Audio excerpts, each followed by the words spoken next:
I'm Nima Rajan. Updated data on Canada's COVID-19 file has the number of confirmed cases across the country topping 942,000. There were 3,600 new cases reported Tuesday, bringing the number of active current cases in Canada to 36,310. And there were 19 new deaths reported to boost the national COVID death toll from this past year to 22,735. The only province that reported no new COVID-19 cases was Newfoundland and Labrador. In all three territories also had a Tuesday with no new reported cases. Another 124,000 Canadians were vaccinated against COVID-19 nationwide on Tuesday for 4.22 million doses administered to date.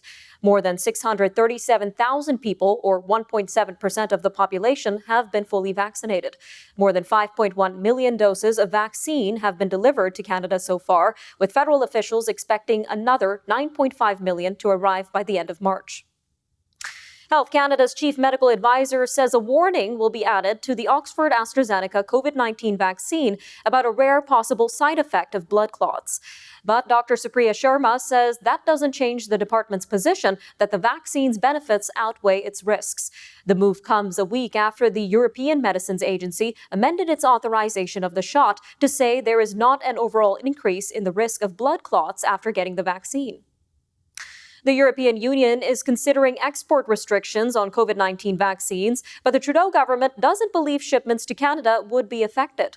The New York Times is reporting the EU is finalizing emergency legislation that would give it broad powers to curb exports of COVID-19 vaccines for 6 weeks to help deal with supply shortages at home.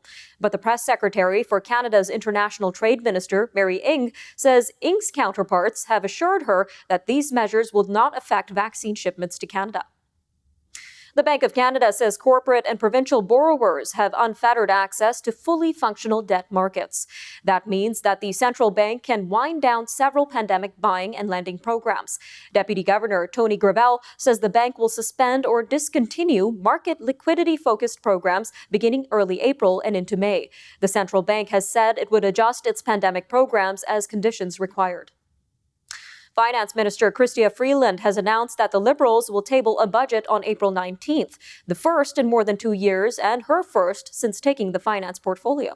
Canada entered this global pandemic in a strong fiscal position, which allowed our government to provide unprecedented support to Canadians.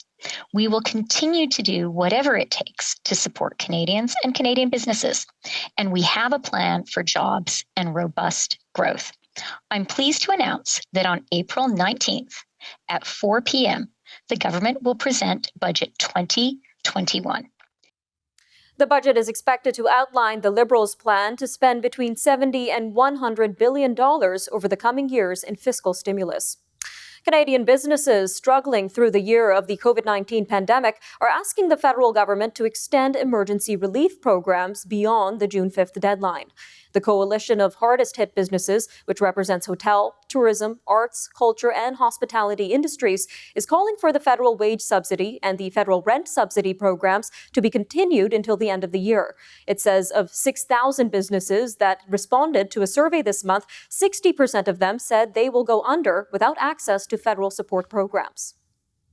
A new report from a group of members of Parliament has found many Indigenous communities in Canada are struggling to cope with dual states of emergency due to the pandemic and its effect on those with mental illness and addictions. A committee of MPs spent the last year studying the effects of COVID-19 on Indigenous people.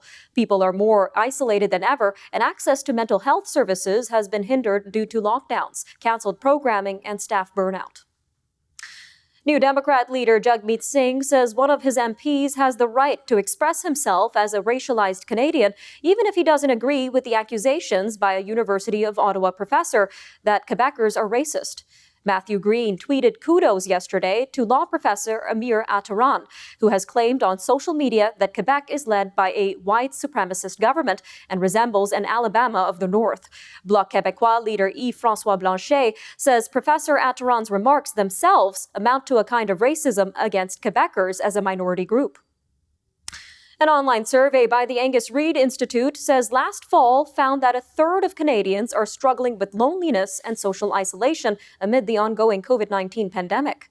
The CEO of Toronto-based friend-finding platform Kind says social distancing has taken a toll on some relationships, but the crisis seems to be cultivating new connections between friends who have never met face-to-face. Laura Whitney Snyderman says the pandemic has given many people permission to be more vulnerable and talk about their struggles with isolation. Stay tuned, we'll be right back.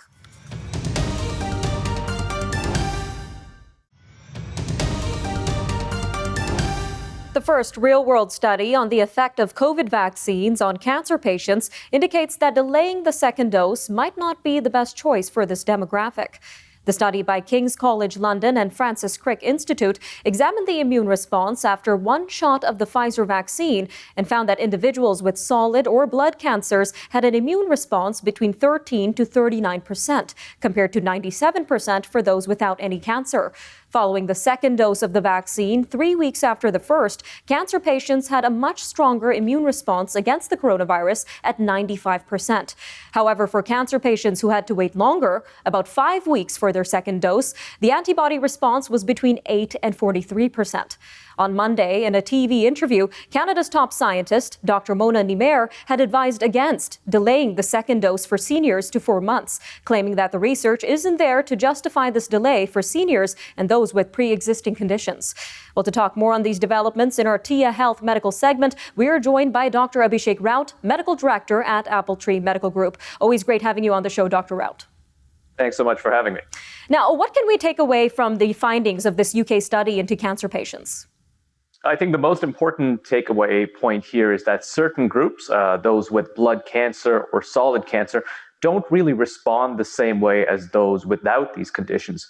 We know for cancer, treatments can have significant effects on the immune system as a whole, and patients with these comorbidities would not necessarily be able to mount a strong resistance against COVID-19 without getting both shots in a relatively faster amount of time. And do we know why the immune response of cancer patients is so different compared to those without any cancer? There's two real points here. Cancer cells really develop from our own cells. So our immune system sometimes has a hard time finding out which cells are the cancer cells and which cells are our own cells and don't necessarily attack them. Oftentimes the immune system won't even notice the cancer cells there, and so cancer cells can also have the ability to turn off certain aspects of our immune system. The second is actually the treatments. The chemotherapy, the radiation therapy can affect bone marrow, and that's where our immune system is created. So once those are affected, the immune system's ability to really fight infections or mount an immune response with the vaccine significantly drops. So how does this research speak towards the vaccine's effect on people with other pre-existing conditions? I think this is a great point here. While the study we're describing really focused on cancer patients, the truth is we have many other patients who would have a similar drop in immune systems. These are the same patients who likely would get hospitalized more often for COVID-19. According to COVIDnet, which is CDC's hospital survey network, the most common comorbid conditions that affect hospitalization with COVID-19 are asthma, cardiovascular disease, cancer, chronic lung disease, diabetes, hypertension, and obesity. Now, to add to all of this, we have Dr. Mona Nimer, Canada's top scientist, advising against delaying the second dose of vaccines for seniors and those with pre-existing conditions. Why is she advising against this move? And she also mentioned seniors as well. Why this demographic as well? That's right. So remember, Dr. Nimer is Canada's chief science advisor. So she's looked extensively through the clinical trials of the vaccines and the efficacy data. And what she said is she's actually not aware of any data that specifically shows efficacy beyond the first 2 months of the first dose. And we are now starting to see some data that shows that those who are elderly, those who are immune compromised, actually don't have much of an immune response after 2 months with one dose. So based on this data and the data we're getting out of our cancer patients here, it does make sense to look at vaccinating to completion very high risk and immunocompromised groups. Now, on top of this, we know that vaccine manufacturer Pfizer has also spoken out against delaying the second dose past the 21-day interval. How should Canadians react to all of this contradicting information here? I think that's difficult for sure. We know that Health Canada initially advised 21 days for Pfizer, 28 days for Moderna, and AstraZeneca, it said 12 weeks. NACI came to the decision to extend the intervals after looking at the real-world effectiveness And given that there were significant vaccine supply shortages at the time, it does make sense for NACI to have pushed all vaccines to 12 weeks to immunize as many as possible. Otherwise, we would have a situation where you have 1% of the population completely vaccinated and the others just waiting. All right, sir, about 30 seconds left. But how can we improve our current vaccination plan to ensure the vulnerable people in the population get the vaccines protection that they deserve? Fair enough. So the first real step here is we have to recognize all of this is stemming from one issue, which is vaccine supply. If we had enough vaccines, none of our agencies would be even debating extending. So the priority number one is really to ensure enough vaccine supply for all Canadians who can get their doses in a timely manner.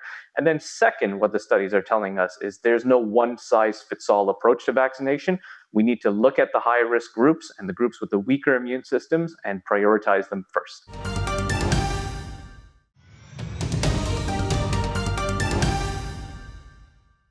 A new first-of-its-kind report released by several advocacy groups, such as the Chinese-Canadian National Council Toronto chapter, indicates a disturbing rise in anti-Asian hate crimes in Canada. The report, titled A Year of Racist Attacks, Anti-Asian Racism Across Canada, looks at over 1,150 cases of racist attacks that were reported through online pages such as Fight COVID Racism. According to the findings, 1 in 10 of all cases involved people being coughed on or spat on, while 11% of cases had unwanted touching or physical assault. About 20% of attacks happened in restaurants and grocery stores, which have been identified as the second most frequent spots for racist attacks, which comes after public places like parks, streets, or sidewalks, in which half of all incidents occurred. Well, to talk more on these findings and what needs to be done to address anti-Asian hate in Canada, we are joined by Mr. Ryan Chan, social media and online hate project manager for the Chinese-Canadian National Council. Welcome to Forum Daily, Mr. Chan. Thank you for having me. Now, we highlighted some key stats from this recent report in our intro, but can you give us a bigger idea of how widespread anti-Asian hate crimes are in Canada since the start of the pandemic? So, unfortunately, it's impossible to give an entirely accurate picture. What we can tell you is that it is extremely widespread. All we know is that for every incident reported, many more went unreported. So if you think the current statistics are shocking, you can only imagine how bad it is in Canada. Now, according to these findings, the majority of these racist attacks happened in public places. How does this speak towards the safety of these places in Canada in the first place? I think it speaks to a lack of public education and widespread problematic views. So as we noted in our report, most victims were women and low-income workers at the front line. So it's impossible to prevent every single attack, but I think what we need to do is we need to make sure these attacks don't happen in the first place. So what steps need to be taken to ensure the safety of individuals in public places such as this?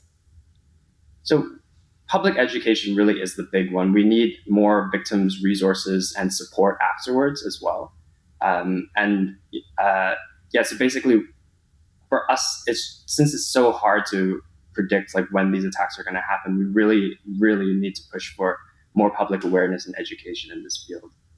Now, what's even more troubling is that children were found to be more likely to experience physical attacks than adults, and children also had higher mental and emotional trauma rates, according to this report. What can be done by parents and supervisors to tackle this particular issue? So we need resources and tools for parents, supervisors, teachers to address racist incidents and open up the conversation about race and racism to children. So in fact, that's something that we're working on, and we're working with teachers to figure out how to best approach these conversations. All right, Mr. Chan, a little over 2 minutes left. Let's get into the federal response so far. How have officials responded so far to the rise in anti-Asian hate in Canada? So we're really grateful, of course, for some government support. However, there still has not been an explicit anti-racism strategy addressing anti-Asian racism after a year of this. And you still have some MPs like Derek Sloan, who's promoting anti-Asian sentiments, like questioning Dr. Theresa Tam's loyalty to Canada. So what else needs to be done by the government to address this issue and protect Asian Canadians? So we need more support for grassroots organizations who are actually on the ground. We need more research into the origins of anti-Asian racism and why it's still so pervasive. We need public education to open up discussions about racism. And we need legislative reform to counter hate speech, particularly online hate speech, which I focus on at CCN-CSJ. And is there anything that our Canadian viewers right now watching the show can do to add their voices to this campaign and push for change? So there's lots of ways. So first of all, we're having a rally in Toronto at Nathan Phillips Square at 2 p.m. this Sunday, March 28th. But other actions include just sharing the message, supporting grassroots organizations, self-reflecting on your own biases. Everything helps. All right, Mr. Chan, we've got about 50 seconds left, but what are the next steps for your organization in terms of moving forward to address this issue? So, like I said, there are so many things that we need to do. Public awareness, number one, at public education. And also I'm focusing mostly on online hate legislative reform. So we need to regulate social media companies. We understand that they are actively pushing online hate and controversial content because it drives up interactions. And so we need legislative reform to find them, to ensure that they're removing online hate on a scale that people just can't remove and report at. All right, Mr. Chan, thank you again for your time on Forum Daily to share this important message.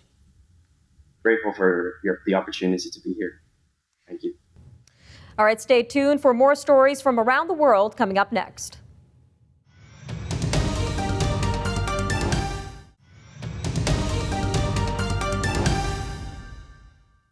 Jury selection is complete and opening statements are set for Monday in the murder trial of the former Minneapolis police officer accused in the death of George Floyd. Lawyers at Derek Chauvin's trial asked jurors many questions to get their thoughts on a host of topics, including the Black Lives Matter and the Blue Lives Matter movements and their views on protests and rioting in the wake of Mr. Floyd's death from a knee to the neck. China is lashing out at the U.S. over racism, financial inequality, and the federal government's response to the coronavirus. Its annual report seeks to counter U.S. accusations of human rights abuses by China's ruling Communist Party. The document issued by China's cabinet says America in 2020 saw its own epidemic situation go out of control, accompanied by political disorder, inter-ethnic conflicts, and social division. The 18-page report also highlighted the January 6th insurrectionist attack on the Capitol, as well as gun violence and health disparities. Myanmar State TV says 628 people imprisoned earlier this month for protesting against last month's coup have been released. It is the first apparent gesture by the military to try and take the temperature down and calm the protest movement. Witnesses outside a prison in Yangon saw busloads of mostly young people, believed to be hundreds of students, detained on March 3rd while demonstrating against the February 1st coup that ousted the elected government of Aung San Suu Kyi. Exit polls indicate that there is no clear winner in Tuesday's Israeli election, leaving Prime Minister Benjamin Netanyahu's fate uncertain and signaling continued political deadlock. The polls on Israel's three main TV stations showed Mr. Netanyahu and his religious and nationalist allies, as well as a diverse array of opponents, both falling short of a parliamentary majority. Exit polls are often imprecise, and the official results may not be known for days. Mr. Netanyahu, nevertheless, said Israelis had given a great victory to the right and the Likud under his leadership. The United Nations, United States, Russia, and the European Union have met virtually to discuss relaunching the long-stalled effort to get Israel and the Palestinians to negotiate a two-state solution to their decades-old conflict. Envoys for the four Mideast mediators, known as the Quartet, said they discussed returning to meaningful negotiations that will lead to a two-state solution, including tangible steps to advance freedom, security, and prosperity for Palestinians and Israelis. There have been no substantive Israeli-Palestinian peace talks since 2014. The UN sent out the Quartet statement after polls closed in Tuesday's Israeli election. The UN Special Envoy for Afghanistan is warning that peace talks won't succeed unless escalating violence stops. Deborah Lyons urged that any peace agreement reflects that half the population today was born after the 2001 defeat of the Taliban, grew up aspiring for a proper education, and saw women rise to positions of economic and political power. She told the UN Security Council on Tuesday that these Afghans are now the majority and deserve to have their voices heard during peace negotiations and to play an active and substantial role in Afghan society after a peace agreement is concluded. Ethiopia's leader says atrocities have occurred in Tigray, the country's northern region where fighting persists as government troops hunt down its fugitive leaders. Prime Minister Abiy Ahmed also admitted after repeated denials by authorities that troops from neighboring Eritrea have gone into Tigray, where their presence has inflicted damages on the region's residents. This is the first time Mr. Abiy appears to acknowledge the serious crimes that have been perpetrated in Tigray, which is home to 6 million people. He said soldiers who raped women or committed other war crimes will be held responsible. A cargo container ship that is among the largest in the world has turned sideways and blocked all traffic in Egypt's Suez Canal. The MV Ever Given, a Panama-flagged container ship that carries trade between Asia and Europe, became grounded yesterday in the narrow, man-made waterway dividing continental Africa from the Sinai Peninsula. The ship was overcome by strong winds as it entered the Suez Canal from the Red Sea, but none of its containers had sunk. The disaster is threatening to disrupt a global shipping system already strained by the coronavirus pandemic. A University of Arizona scientist and his 5 students said natural underground caverns on the moon could be used to store frozen samples of Earth's species in order to protect biodiversity in the event of global catastrophe. Jakin Tanga said that the underground biological repository would serve as a backup copy of frozen seeds, spores, sperm, and egg samples from most of Earth's species. His students say that the idea came from the biblical story of Noah's Ark, but instead of 2 of every animal, the lunar ark would store 50 samples from each of the chosen species. All right, I'm Nima Rajan, and that'll do it for your look at national and international news for today. Remember, for news on demand, you could always visit our website, thenewsforum.ca. And we'll catch you next time for a brand new episode of Forum Daily.